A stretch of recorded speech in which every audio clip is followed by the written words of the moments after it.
Why Elizabeth I was such a badass queen. Not only was Queen Elizabeth I one of the most influential monarchs in English history, but she was also an outstanding monarch who surpassed expectations. She showed the early modern world that women were capable of being remarkable rulers. Elizabeth inherited an unrest-filled England in 1558.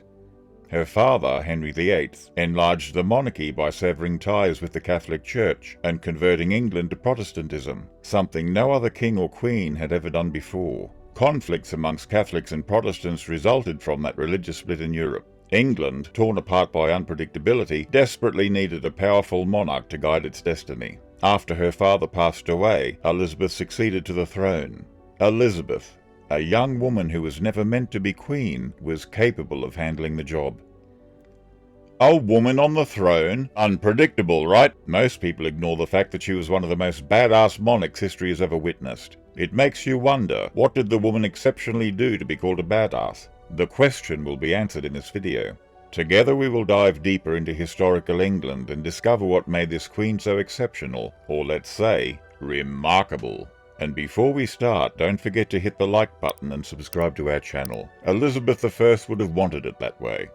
Early life and accession.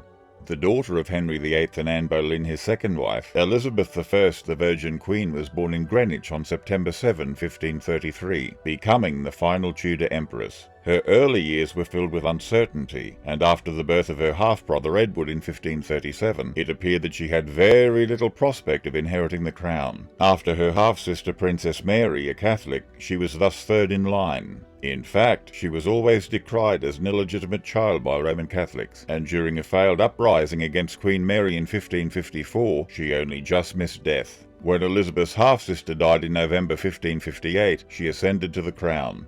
On January 15, 1559, Elizabeth, who was only 25 years old, became queen in one of the most beautiful ceremonies ever held in Westminster Abbey. Just as he had desired in 1544, Henry VIII's 3 children each took the kingdom in turn. Isn't that lovely? Everyone sharing, taking turns. Elizabeth took over a weak realm beset by adversaries. The state was on the verge of bankruptcy. All of France's territory had been lost, and politics was still mostly a male domain, where a queen was expected to wed as quickly as possible. Elizabeth had to be cautious in her early years of rule because of this, so she surrounded herself with wise counsel. Persistence of patriarchy. There was a great deal of joy throughout the country when Elizabeth I was crowned queen on November 17, 1558, following the passing of her half-sister Bloody Mary. Thousands of people assembled to drink and have fun while church bells rang and bonfires were lighted.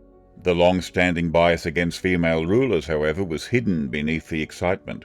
Most of Elizabeth's new subjects thought that women were inherently inferior to men in all spheres of life. They had neither character nor intellect to be able to succeed on their own. One of Elizabeth's messengers came to discuss with her a matter of sending a dispatch for her ambassador in Paris. Her counsellor, William Cecil, got angry and argued that it was too much for a woman to handle. But guess what? She accepted the beliefs of her male subjects that women were inferior.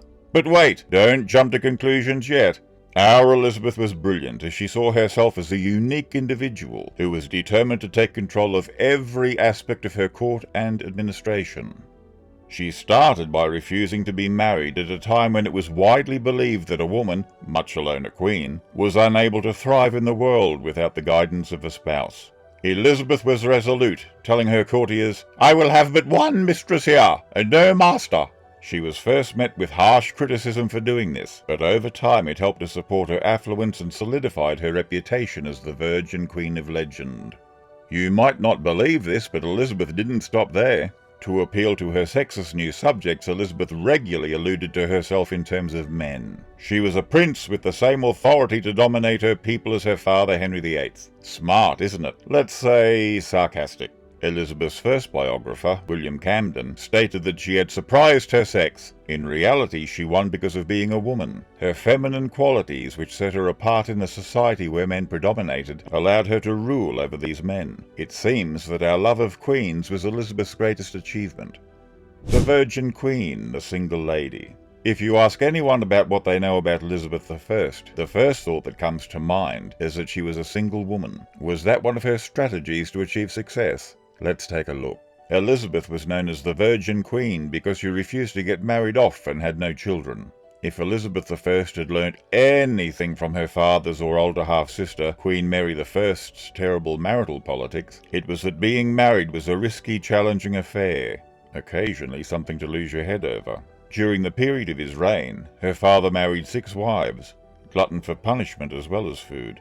And when Mary wed a Spanish king, her English subjects were fiercely outraged. Elizabeth's situation was also risky since, as a woman, she faced the risk of losing her freedom because there was already a lot of people who questioned her ability to rule. Marrying a subject was a dance in domestic policy, while wedding a foreign prince was practically tap dancing through thin ice. Although Elizabeth devoted a lot of time stressing about potential suitors and the need to produce heirs, she eventually found herself in the role of a virgin queen. Elizabeth disproved the common belief that it was against the laws of nature for a woman to rule. By choosing not to wed, she was able to maintain English independence and reduce factionalism among the English nobility.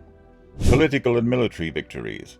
The Elizabethan era, which covered Elizabeth I's 44 years as monarch of England, was characterized by relative peace and prosperity. She was known as the Virgin Queen, Good Queen Bess, and Gloriana while she was in power. What did she accomplish to deserve these nicknames? On an international and national scale, there was a great deal of discussion about Elizabeth's decision to avoid marriage.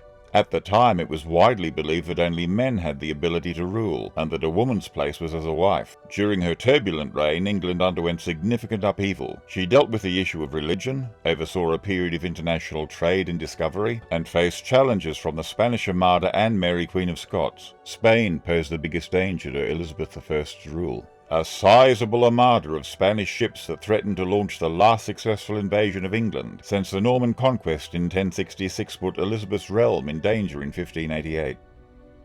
Elizabeth dispatched her best sailors to fend them off in return, and she rallied troops from all throughout the country. In preparation for the arrival of the Spanish ships, she delivered a speech to her soldiers at Tilbury. Elizabeth referred to herself as having the heart and stomach of a king in her call to arms to her warriors. The speech is still considered one of the most remarkable ones a ruler has ever made in British history. Fortunately, the Spanish Armada was defeated on July 29, 1588, ending Spain's threat to England as a result of a confluence of errors in judgment, terrible luck, unfavourable weather, and an English fireship attack. Elizabeth I's reputation was enhanced, and English pride and nationalism were reinforced by the kingdom's effective defence against invasion on such a massive scale. Cultural and intellectual achievements. The country is thought to have been richer during the Elizabethan era than the majority of European countries, with Spain serving as its sole real competitor.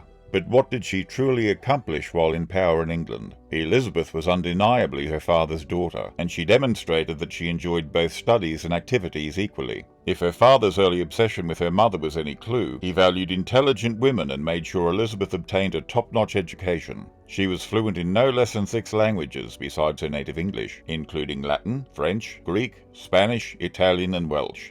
These intellectual achievements were indeed reflected in her ruling. Because of the relative peace that existed in England during her reign, the Elizabethan period is considered to be a golden age in English history, and was a time when literature thrived. William Shakespeare and Edmund Spenser were able to produce their plays and poems because of the general peace in the country. Playhouses had previously frequently been criticised or shut down for being immoral. But the Privy Council stopped the Mayor of London from closing the theatres in 1580 by citing Elizabeth's personal affection for theatre. Theatre companies were granted permission to play at her palaces, which contributed to their reputations.